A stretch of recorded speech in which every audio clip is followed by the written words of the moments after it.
DRG Kids.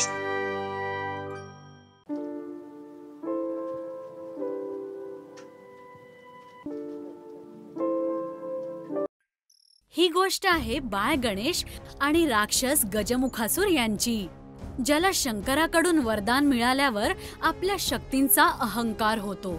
सगळ्या पृथ्वी लोक आणि देवलोकाला वेठीस धरून संपूर्ण विश्वाचा ताबा घेण्याचा विचार करतो आणि त्याला थांबवणारं कोणीही नसतं.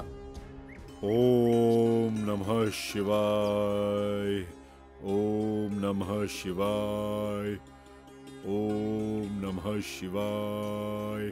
गजमुखासूर शंकरांना प्रसन्न करण्यासाठी तप करत होता.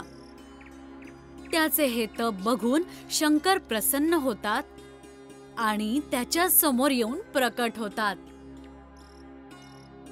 गजमुखासूर, तुझ्या भक्तीने मी प्रसन्न झालो आहे. बोल, कसलं वरदान पाहिजे तुला? तू जे मागशील ती इच्छा पूर्ण होईल. गजमुखासूर डोळे उघडतो. शंकर त्याच्या समोर उभे असतात आणि मग तो आपले दोन्ही हात जोडून शंकरांना म्हणतो, हे भोलेनाथ, मी आपला आभारी आहे. माझी वर्षांची तपस्या फळाला आली आहे. इतक्या वर्षांची तपस्याचं फळ आज मला मिळतंय प्रभू.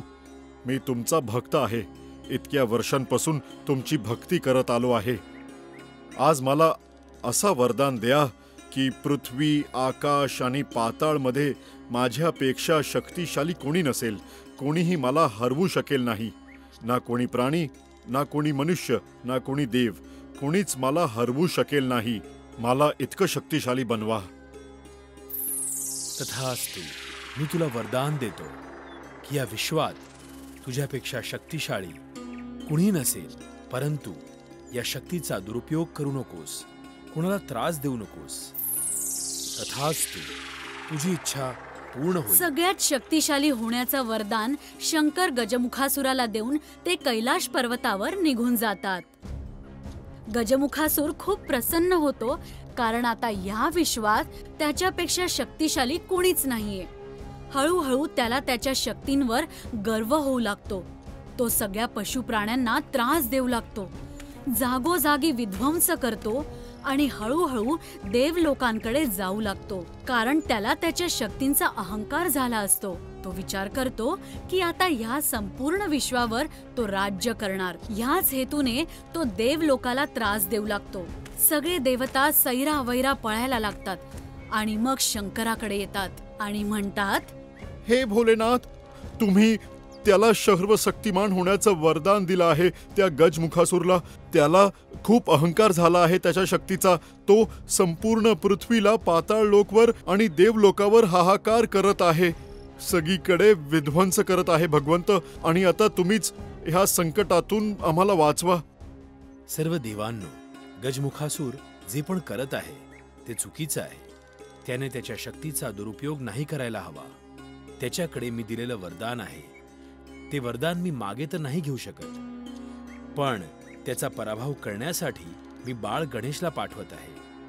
परंतु भगवान, बाळ गणेश एकटे त्याचा सामना कसे करू शकतील? अजून तर ते खूप लहान आहेत. आम्ही सगळे देव त्यांच्या सोबत जातो. प्रभू, तुम्ही पुन्हा एकदा चूक तर नाही करत आहात ना? एका छोट्या मुलावर इतकी मोठी जबाबदारी टाकत आहात. पार्वती, आता मी जे काही करणार आहे व्यवस्थित करत आहे. मला सगळं काही माहित आहे की मला आता पुढे काय करायचं आहे. तुम्ही व्यर्थ चिंता नका करू. गणेश. होय पिताश्री, काय आज्ञा आहे? गणेश, माझी अशी इच्छा आहे की तू गजमुखासूरकडे जावं आणि त्याच्या शक्तीच्या अहंकाराला मोडून काढावं. कारण या सगळ्या विश्वात तूच एक असा आहेस जो त्याचा प्रतिकार करू शकतो, सामना करू शकतो. मी तुला आशीर्वाद देतो आणि शक्तीही प्रदान करतो. तथास्तु. बाळ गणेश आपल्या वडिलांचा आशीर्वाद घेऊन गजमुखासुराला शोधण्यासाठी निघतो. फिरता फिरता त्याला राक्षसांचे नगर दिसते. ते बघून गणेश म्हणतो, अच्छा, तर इथे लपून बसलाय गजमुखासूर. आता त्याला ललकारतो. गजमुखासूर, कुठे लपून बसलायस? समोर ये. हिम्मत असेल तर माझ्याशी 2 हात कर. कोण आहे? कोण आहे जो मला ललकारतो आहे? तुला माहितीये की सर्व विश्वात मी सगळ्यात मोठा शक्तिशाली आहे. मला कोणी हरवू नाही शकत. साक्षात भगवान शंकराचे मला वरदान मिळालं आहे आणि हे वरदान कधी पण खोटं नाही ठरवू शकत. गजमुखासुर, असं इकडे तिकडे काय बघतोयस? खाली बघ, मी तुझ्या समोर उभा आहे. गणेश, तू काय माझ्याशी 2 हात करणार? तू तर एक लहानसा मुलगा आहेस आणि तुला तर माहितीच असेल की तुझ्याच वडिलांनी मला हे वरदान दिलं आहे की सर्व विश्वात मी शक्तिमान झालो आहे.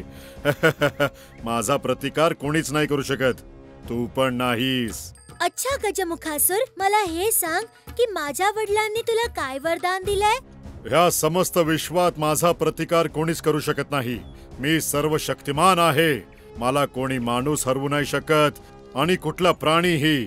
अगदी बरोबर बोललास तू. पण एकदा माझ्याकडे बघ तर, माझं शरीर मनुष्याचं आहे आणि माझं तोंड प्राण्याचं म्हणजे हत्तीचं आहे.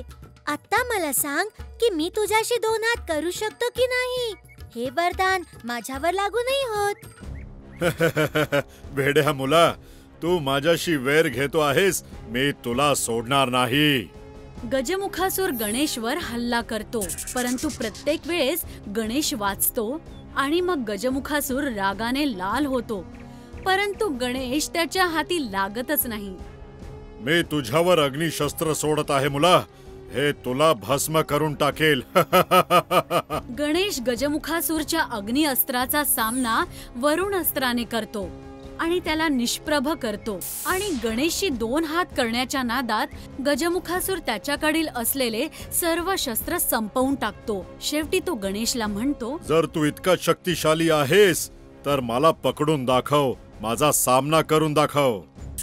असं म्हणून गजमुखासुर उंदराचं रूप घेतो आणि त्याच वेळेस गणेशही आपला आकार छोटा करतो आणि गजमुखासुराच्या पाठीवर जाऊन बसतो, म्हणजेच उंदराच्या पाठीवर जाऊन बसतो आणि जोरजोरात त्याचे कान ओढायला लागतो. अरे सोड मला, माझे कान दुखतायत. सोड, अरे गणेश सोड मला. गणेशला चेतावणी देऊन गजमुखासुर स्वतःच गणेशच्या जाळ्यात अडकतो. बोल गजमुखासुर, आताही तुला तुझ्या शक्तीचा अहंकार आहे? मला क्षमा करा बाल गणेश. मला माझ्या शक्तीचा अहंकार झाला होता भगवंत. शंकरांनी मला सर्व विश्वात शक्तिमान होण्याचे वरदान दिले होते, परंतु मी त्या वरदानाचा दुरुपयोग केला. पण आता मला ही जाणीव झाली आहे, त्यामुळे मी तुम्हाला वचन देतो प्रभू, आता यापुढे मी आयुष्यभर तुमचा वाहन बनूनच राहणार, आपली सेवा करणार. प्रभू, मला क्षमा करा. आयुष्यभर याच उंदराच्या रूपात तुमची सेवा करेन प्रभू. आता आली मज्जा. कधीच आपल्या शक्तीचा गर्व करू नये. तुला तर वरदान मिळालं होतं, पण तू त्याचं पालन करू नाही शकलास. आता तू अख्खं आयुष्य माझं वाहन बनून सेवा करशील. आजपासून तुझं नाव मूषकराज आणि तू माझं वाहन बनशील. मला मान्य आहे, फक्त तुम्ही माझे कान नका खेचू. गणेश आणि गजमुखासुर यांचं हे दृश्य पाहून सगळे देव प्रसन्न होतात.